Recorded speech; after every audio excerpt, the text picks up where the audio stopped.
Hello students, आज हम देखेंगे स्टैंडर्ड 11th के चैप्टर 8 का टॉपिक नंबर 8.9 भू उपग्रह यानी कि अर्थ सैटेलाइट। इसके पिछले वीडियो में हमने पलायन चाल की बात करी थी।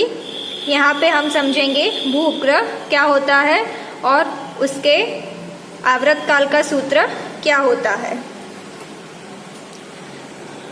भू उपग्रह यानी कि अर्थ सैटेलाइट, तो हमें पता है, आप लोगों को पता होगा कि पृथ्वी का एक ही मात्र प्राकृतिक उपग्रह है जो कि है चंद्रमा। ये चीज आपको पता है कि जो चंद्रमा है, मून है, वो अपने अर्थ का एक प्राकृतिक उपग्रह है। भू उपग्रह वह पिंड है जो पृथ्वी के परिक्रमण करते हैं। जो भू उपग्रह होते हैं वो पृथ्वी के परिक्रमण करते हैं। और जैसे कि मैंने बताया, उपग्रह दो प्रकार के होते हैं, एक प्राकृतिक, एक मानव निर्मित। तो प्राकृतिक उपग्रह एक ही है, चंद्रमा, जिसकी कक्षा वृत्ताकार है। दूसरा है मानव निर्मित। तो मानव निर्मित उपग्रह बहुत सारे हैं। ये मानव निर्मित उपग्रह क्यों बनाए गए हैं?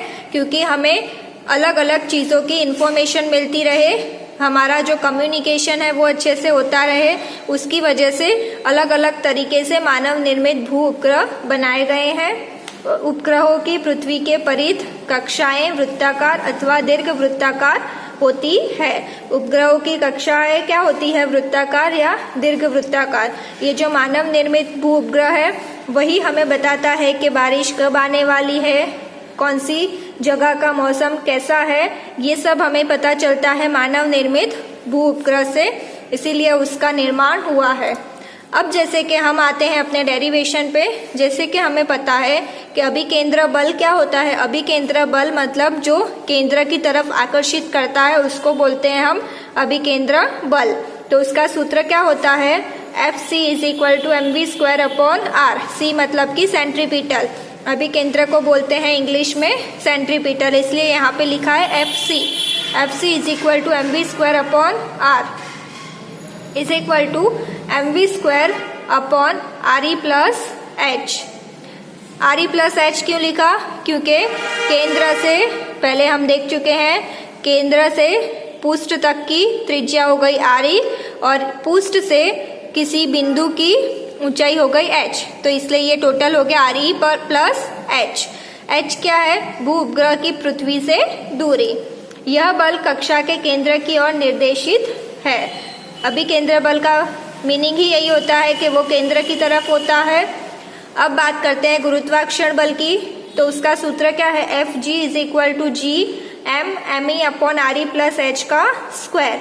m जो बिंदु है उसका द्रव्यमान, me पृथ्वी का द्रव्यमान।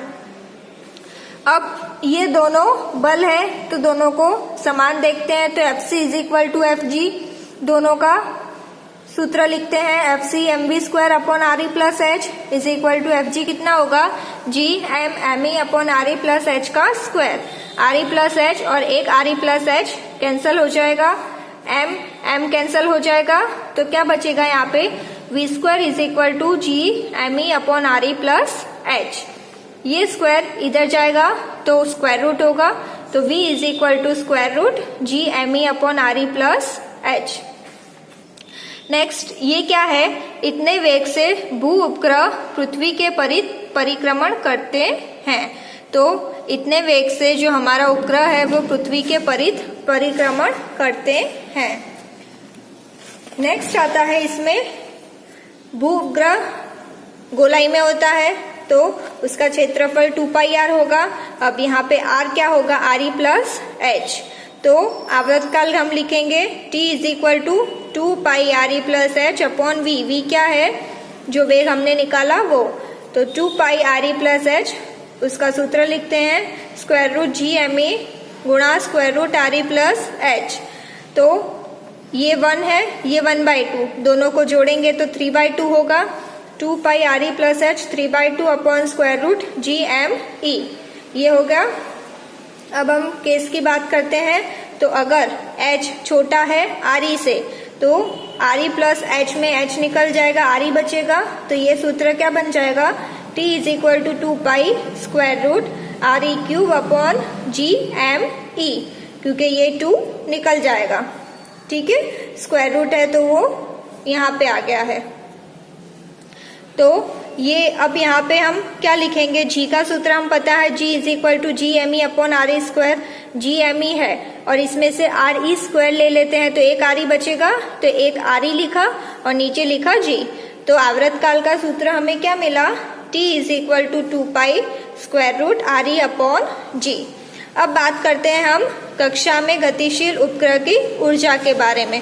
तो हमें पता है कि गतिज ऊर्जा क्या होता है, half M V square, half M V कितना है, G M M E upon R E plus H. तो इसको हम ब्रैकेट खोल देते हैं, तो इस प्रकार लिखेंगे, यहाँ पे एम नहीं आएगा तो ये इसको ब्रैकेट खोला इस प्रकार आएगा। और ये है स्थितिज ऊर्जा, तो स्थितिज ऊर्जा का सूत्र क्या होता है, minus G M E M upon R E plus H. अब हमें चाहिए कि कक्षा की कुल ऊर्जा कितनी, कुल ऊर्जा को हमें, कुल ऊर्जा ढूंढने के लिए हमें गति प्लस स्थितिज ये दोनों ऊर्जा का योग करना पड़ेगा। तो कुल ऊर्जा E इज इक्वल टू गतिज प्लस स्थितिज ऊर्जा। गतिज ऊर्जा कितनी है, half M G M E upon R E plus H minus G M E M upon R E plus H. इन दोनों का एलसीएम लेके जब हम हल करेंगे इसको तो हमें E क्या मिला, minus G M E M upon 2 R E plus H. ये मिल गई हमें कक्षा की कुल गतिज ऊर्जा। तो इससे हम कह सकते हैं कि जो स्थितिज ऊर्जा है वो गतिज ऊर्जा की दुगनी है। दूसरी जो हमें कुल ऊर्जा मिली वो ऋणात्मक है, जो कि आप यहाँ से देख सकते हो।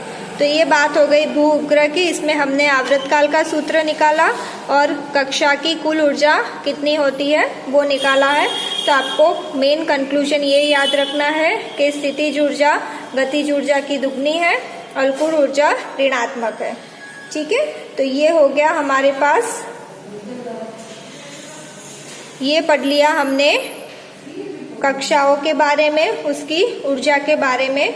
नेक्स्ट हम देखेंगे तुल्यकारी उपग्रह। नेक्स्ट वीडियो में हम तुल्यकाली उपग्रह के बारे में बात करेंगे।